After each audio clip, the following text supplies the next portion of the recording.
Hi all, ಎಲ್ಲರಿಗೂ ನಮಸ್ಕಾರ. Star vibes YouTube ಚಾನಲ್ಗೆ ಸ್ವಾಗತ. ಫ್ರೆಂಡ್ಸ್, ಇವತ್ತು ಗೃಹ ಪ್ರವೇಶದ ಅಂದರೆ ಸಂಜೆ ಇವತ್ತಿನ ಪೂಜೆ ಎಲ್ಲ ಹೇಗಿರುತ್ತೆ ಅನ್ನೋದನ್ನ ನೀವು ನೋಡ್ಬೋದು. ಇವತ್ತು ಬಂದು 9 o'clock ಆಗಿದೆ. ಇಷ್ಟು ಲೇಟಾಗಿ ಯಾಕೆ ಎದ್ದಿದ್ದೀವಿ ಅಂದರೆ ರಾತ್ರಿ ಎಲ್ಲ ಚೆನ್ನಾಗಿ ಹರಟೆ ಹೊಡ್ಕೊಂಡು ಮಲಗೋದೇ ಲೇಟ್ ಆಯಿತು. ನಾವು ಮಲಗಿದ್ದು ಬೆಳಿಗ್ಗೆ 5 ಗಂಟೆ ಅಂತಲೇ ಹೇಳ್ಬೋದು.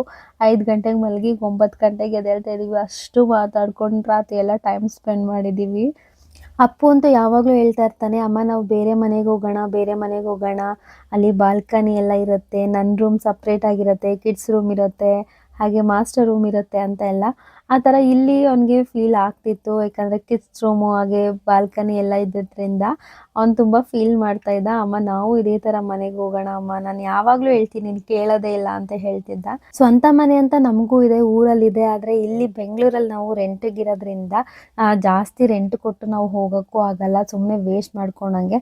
ಅದರಿಂದ ನಾವು ಎಷ್ಟು ಕಮ್ಮಿ ಬಜೆಟ್ ಆಗುತ್ತೋ ಅಷ್ಟು ಕಮ್ಮಿ ಬಜೆಟಲ್ಲೇ ನಾವು ರೆಂಟಿಗಿರೋದು. ಏಕೆಂದರೆ ಬಂದಿದ್ದ ಅರ್ನಿಂಗ್ಸ್ ಎಲ್ಲ ನಾವು ಸೇವ್ ಮಾಡಬೇಕಲ್ವಾ. ಇವಾಗ ಸೇವ್ ಮಾಡಿದ್ರೇ ಮುಂದಕ್ಕೆ ಏನಾದರೂ ಒಂದು ನಾವು ಮಾಡ್ಕೊಳಕ್ಕಾಗೋದು. ಅಪ್ಪುಗೂ ಆಸೆ ಇರೋದ್ರಿಂದ ಅವನಿಗೆ ಬೇಕಾದಂಗೆ ಒಂದು ಮನೆ ಕಟ್ಟಿಸ್ಬೇಕು ಅನ್ನೋದು ಆಸೆ ನನಗೂ ಇದೆ. ನಾನು ನನ್ನ ತಂಗಿನೇ ಲೇಟಾಗಿ ಎದ್ದಿದ್ದು, ಇನ್ನು ಎಲ್ಲರೂ ಬೇಗನೆ ಎದ್ದಿದ್ರು. ಅವರೆಲ್ಲ ಮಲಗೇ ಇಲ್ಲ, ಹಾಗೆ ಎದ್ದು ಎಲ್ಲ ಅಡುಗೆ ಎಲ್ಲ ಸ್ಟಾರ್ಟ್ ಮಾಡ್ಕೊತಾ ಇದ್ರು. ಬೆಳಗಿನ ಟಿಫನ್ನು ಈ ಥರ ಎಲ್ಲ. ಹಾಗೆ ಕಜ್ಜಾಯ ಕೂಡ ನಿನ್ನೆ ಪಾಕ ಎಲ್ಲ ತೆಗ್ದಿಟ್ಕೊಂಡಿದ್ರು. ಇವತ್ತು ಅದನ್ನು ಬೇಯಿಸ್ತಿದ್ದಾರೆ. ಕಜ್ಜಾಯ ಬೇಯಿಸೋ ಅಷ್ಟರಲ್ಲಿ ಸಾಕಾಗುತ್ತೆ. ಯಾಕಂದರೆ ಒಂದೊಂದೇ ಬೇಯಿಸ್ಬೇಕು, ಇಲ್ಲಾಂದರೆ ಅಂಟುತ್ತೆ.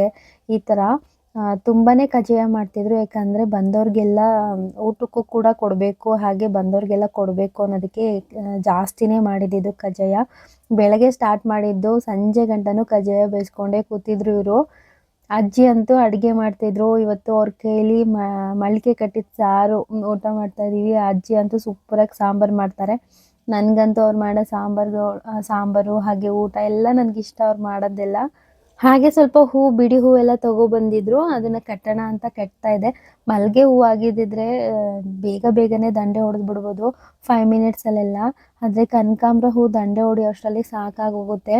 ಅದು ತುಂಬ ಚಿಕ್ಕದಿರೋದ್ರಿಂದ ಅದು ಬೇಗ ದಂಡೆ ಹೊಡೆಯೋಕ್ಕಾಗಲ್ಲ.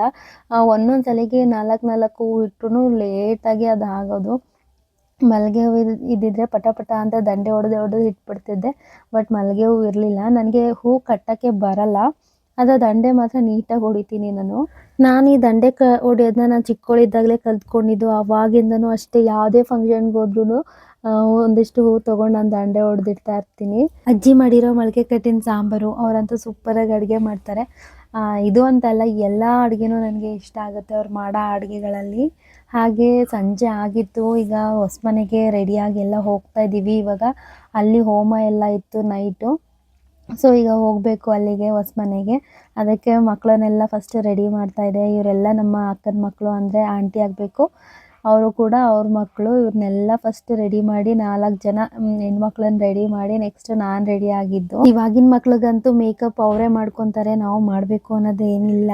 ಆದರೆ ಒಂದು ನೀಟಾಗಿ ಕಾಣಲಿ ಅಂತ ಅಂದ್ಬಿಟ್ಟು ನಾನೇ ಎಲ್ಲರಿಗೂ ರೆಡಿ ಮಾಡ್ತಾ ಇದ್ದೆ.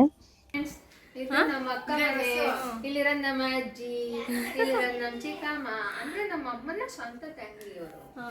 ಕೊಡೋಣ, ಚೆನ್ನಾಗಿ ಕೊಡ್ತಿದ್ದೆ ಕೊಡು. ಇವ್ರು ನಮ್ಮ ಆಂಟಿ, ನಮ್ಮ ರಿಲೇಷನ್. ನನ್ನ ಹೆಸರು ಪೂರ್ಣಿಮಾ ಅಂತ. ಇವರು ನಮ್ಮ ಚಿಕ್ಕಮ್ಮ ಅಕ್ಕ ಅಕ್ಕ ಅಂತ ಕರೀತಾರೆ. ಹೆಂಗಲ್ವಾ, ಅದಕ್ಕೆ ಕ್ಯೂಟ್ ಆಗಿದ್ದಾರೆ ಮಕ್ಕಳ.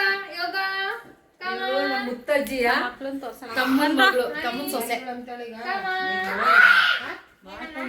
ಪಾಪು ಅಂತೂ ಬೆಳಗ್ಗೆ ಎಲ್ಲ ಇಷ್ಟರ ಮಟ್ಟಕ್ಕೆ ಕೆಲಸ ಎಲ್ಲ ಮಾಡಿ ಫೈನಲಿ ಈಗ ರೆಡಿ ಆಗಿದ್ದೀನಿ. ನನ್ನ ಫ್ಯಾಮಿಲಿ ಜೊತೆಗೆ ಇವರೆಲ್ಲ ನನ್ನ ಅಮ್ಮನ ಸೈಡ್ ಫ್ಯಾಮಿಲಿ ಎಲ್ಲ. ಹಾಯ್ ಹೇಳಿ. ಎಲ್ಲ ನನ್ನ ಸ್ಟೂಡೆಂಟ್ಸು. ನಾನು ಹೇಳ್ದಂಗೆ ಮಾಡ್ತಾರೆ, ನಾನು ಏನು ಹೇಳ್ತೀನಿ ಅದನ್ನೇ ಮಾಡ್ತಾರೆ. ಹೌದೌದು, ನಾನು ಹೆಂಗೆ ಹೇಳ್ಕೊಡ್ತೀನಿ ಹಂಗೆ ಮಾಡ್ತಾರೆ ಎಲ್ಲ ನನ್ನ ಸ್ಟೂಡೆಂಟ್ಸು.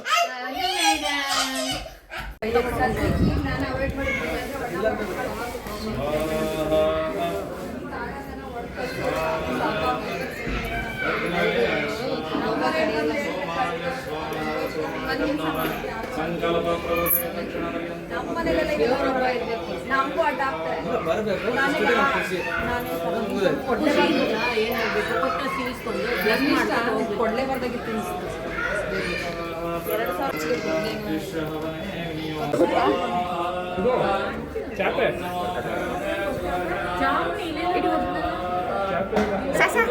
ಮುಟ್ಕೋ ನಮಸ್ಕಾರ ಮಾಡ್ಕೋ ಜಲ್ದಿ ಜಲ್ದಿ ಹೋಗು ಅಣ್ಣ ಜಲ್ದಿ ಎಲ್ಲರೂ ಅಲ್ಲೇ ಅಲ್ಲೇ ಮುಟ್ಟಿಗೆ ಯಾರ್ಯಾರು ಅವರು ಅಷ್ಟಕ್ಕೆ ಓಂ ನಮೋ ಭಗವತೆ ಸುದರ್ಶನಾಯ ಸ್ವಾಹ ಓಂ ನಮೋ ಭಗವತೆ ಸುದರ್ಶನಾಯ ಸ್ವಾಹ ಸುದರ್ಶನ ಮಹಾವಿಷ್ಣವೇ ನಮಃ.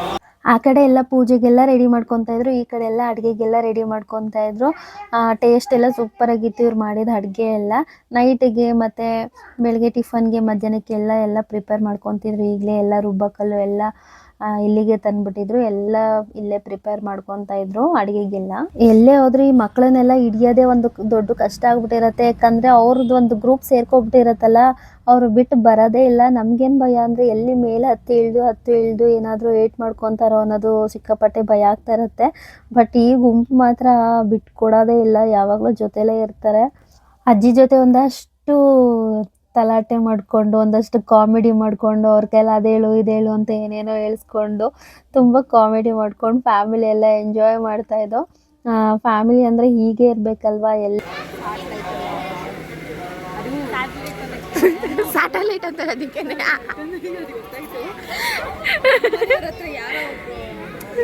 ಬೇರೆ ಕಡೆ ಸ್ಟೇರ್ ಕೇಸ್ ಅಂತ ಅನ್ನೋದಕ್ಕೆ ಅದು ಬೇರೆ ವರ್ಡ್ ಯೂಸ್ ಮಾಡ್ತಾ ಇದ್ದಾರೆ.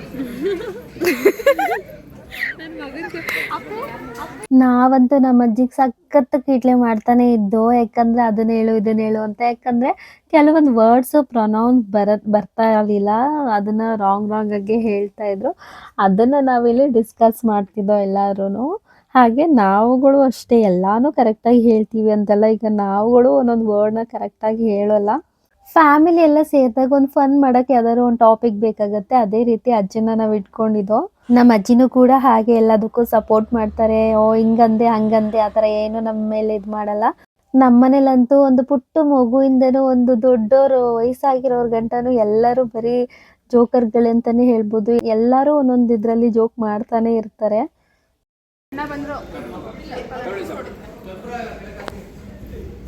ನೀವು ಒಂದ್ಸರಿ ಪೂರ್ತಿ ದೃಷ್ಟಿ ತೆಗೆದು ಮನೆ ಕರ್ಪೂರ್ನ ಕೆಳಗೆ ಹಾಕಿ ಆಮೇಲೆ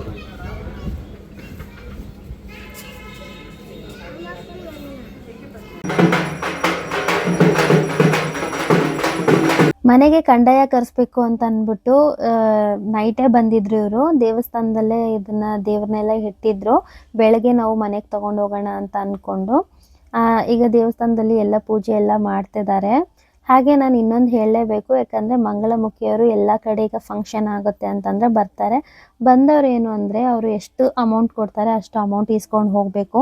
ಇಲ್ಲ ಅಂತ ಅಂದರೆ ಪಾಪ ಫಂಕ್ಷನ್ ಮಾಡ್ತಿರೋರ್ಗೂ ಎಷ್ಟು ಖರ್ಚು ಮಾಡಿರ್ತಾರೆ, ಅವ್ರಿಗೂ ಒಂಥರ ಕಷ್ಟ. ಈಗ ಅಷ್ಟು ಖರ್ಚು ಮಾಡಿರೋರಿಗೆ ಏನು ಕೊಡೋಕ್ಕೇನು ಅಂತ ಅನ್ನೋ ಮಾತುಗಳು ಅವ್ರು ಹಾಡ್ತಾರೆ. ಬಟ್ ಏನಂದರೆ ಅವರು ಒಂದೊಂದು ರೂಪಾಯಿನೂ ಹೆಂಗೆ ಹೊಂದಿಸ್ತಿರ್ತಾರೆ ಅನ್ನೋದು ಗೊತ್ತಿರಲ್ಲ ಇವ್ರಿಗೆ. ಅದನ್ನೆಲ್ಲ ಇವರು ಯೋಚನೆ ಮಾಡಬೇಕು. ಆಮೇಲೆ ಇನ್ನೊಂದೇನೆಂದರೆ ಒಂದು ಕೋಡ್ ಬೇರೆ ಇಟ್ಕೊಂಡಿದ್ದಾರೆ ಅವರು. ಆ ಕೋಡ್ನ ಬರೆದ್ರೆ ಮನೆ ಮೇಲೆ ಇನ್ನೊಂದು ಮಂಗಳಮುಖಿಯವ್ರು ಏನಾದ್ರು ಬಂದರೆ ಆ ಕೋಡ್ ನೋಡಿ ಆಲ್ರೆಡಿ ಇವರು ದುಡ್ಡು ಇಸ್ಕೊಂಡಿದ್ದಾರೆ ಅಂದ್ಕೊಂಡು ಹೋಗ್ತಾರೆ. ಇಲ್ಲ ಬರ್ದಿಲ್ಲ ಅಂತ ಅಂದರೆ ಅವರು ದುಡ್ಡು ಇಸ್ಕೊಳ್ಳೋಕೆ ನಿಂತ್ಕೊತಾರೆ. ನಮಗೇನು ಅಂತಂದರೆ ಈಸ್ಕೊಳ್ಳಿ ಬೇಡ ಅಂತಾನಲ್ಲ, ಅವರು ಡಿಮ್ಯಾಂಡ್ ಹೆಂಗಿರುತ್ತೆ ಅಂದರೆ 25,000 15,000 ಈ ಥರ ಅವ್ರ ಡಿಮ್ಯಾಂಡ್ ಇರುತ್ತೆ. 5,000 ಒಳಗೆ ಕೊಡ್ತೀವಿ ಅಂತ ಅಂದರೆ ಅವರು ಶಾಪ ಹಾಕ್ಬಿಟ್ಟೆ ಹೋಗೋದು, ಹಂಗೆ ಅಂತೂ ಹೋಗಲ್ಲ. ಇದೊಂದು ಬೇಜಾರಾಗುತ್ತೆ. ಯಾವಾಗಲೂ ಯಾವುದೇ ಫಂಕ್ಷನ್ಗೆ ಹೋದ್ರು ಇದೊಂದು ಮೇನ್ ಆಗಿ. ಮಧು ಅಂತ ಇವಳು ಚೇತನ ಅಂತ ಹುಡುಗಿ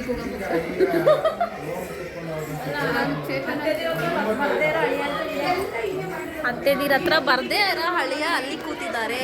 ಅತ್ತೆಗಿರು ನಾಚ್ಕೊಳ್ಳೋ ಅಂತ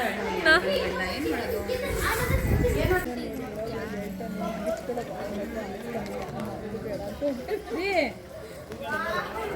ಈಗ ಪೂಜೆ ಎಲ್ಲ ಆಯಿತು. ಪೂಜೆ ಎಲ್ಲ ಆದ ತಕ್ಷಣ ಊಟಕ್ಕೆ ಬಂದಿದ್ದೀವಿ. ಊಟ ಮಾಡಿಕೊಂಡು ನಮ್ಮ ಮನೆಗೆ ಹೊರಡಬೇಕು. ಯಾಕಂದರೆ ನಾನು ಬಟ್ಟೆ ಏನೂ ತಂದಿಲ್ಲ, ಡ್ರೆಸ್ ಆಗಲಿ ಏನೂ ತಗೊಬಂದಿಲ್ಲ. ಮನೆಗೆ ಹೋಗಿ ಎಲ್ಲ ನೀಟಾಗಿ ರೆಡಿಯಾಗಿ ನಾಳೆ ಬರೋಣ ಅಂತ ಅಂದ್ಕೊಂಡು. ನನಗೆ ಮಲ್ಕೊಳ್ಳೋಕ್ಕೆಲ್ಲ ಸ್ವಲ್ಪ ಕಂಫರ್ಟ್ ಬೇಕು, ಅದರಿಂದ ನಾನು ಎಲ್ಲೂ ಅಷ್ಟಾಗಿ ಉಳ್ಕೊಳ್ಳಲ್ಲ. ಮಂಗಳಮುಖಿಯರ್ದು ನಾನು ಏನು ಹೇಳ್ತಿದ್ದೆ ನೋಡಿ, ಕೆಲವೊಂದು ಕಡೆ ನಮಗೆ ಖುಷಿ ಆಗುತ್ತೆ, ನಾವೇ ನಿಲ್ಲಿಸಿ ಕೊಟ್ಬಿಟ್ಟು ಬರ್ತೀವಿ. ಈ ದುಡ್ಡು ಅವ್ರಿಗೆ ಏನಕ್ಕಾದ್ರೂ ಒಂದು ಖರ್ಚಿಗೆ ಬರ್ಬೋದೇನೋ ಅಂತ ಅಂದ್ಬಿಟ್ಟು. ಇನ್ನು ಕೆಲವ್ರು ನೋಡಿದ್ರೆ ಒಂಥರ ರೌಡಿಸಮ್ ಮಾಡಕ್ಕೆ ಬರ್ತಾರೆ, ಜಗಳ ಆಡೋಕ್ಕೆ ಬರ್ತಾರೆ. ಹಿಂಗೆ ಒಂದ್ಸಲ ಟ್ರೈನಲ್ಲೂ ಕೂಡ ನನ್ನ ಹತ್ರ ಹಿಂಗೆ ಜಗಳ ಕೂಡ ಆಗಿದ್ರು. ಯಾಕಂದರೆ ಕೊಡಲೇಬೇಕು ಅನ್ನೋಷ್ಟು ಧಮಕಿ ಹಾಕ್ತಾರೆ. ಇಲ್ಲ ನಮ್ಮ ಹತ್ರ ಅಮೌಂಟು ಅಂದ್ರೂ ಬಿಡಲ್ಲ, ಅಷ್ಟು ಧಮಕಿ ಹಾಕ್ತಾರೆ. ಅಂಥವ್ರಿಗೆ ಅಂತೂ ನನಗೆ ಎಷ್ಟು ಸಿಟ್ಟು ಬರುತ್ತೆ ಅಂತಂದರೆ, ಇನ್ನು ನಾರ್ಮಲಾಗಿ ಪಾಪ ಕೆಲವರು ಅಷ್ಟು ಏನೂ ಹಿಂಸೆನೇ ಕೊಡಲ್ಲ, ಸುಮ್ಮನೆ ಕೇಳಿಬಿಟ್ಬಿಡ್ತಾರೆ. ಅಂಥವ್ರಿಗೆ ನಮಗೆ ಕೊಡಬೇಕು ಅಂತ ಮನಸ್ಸಾಗತ್ತೆ.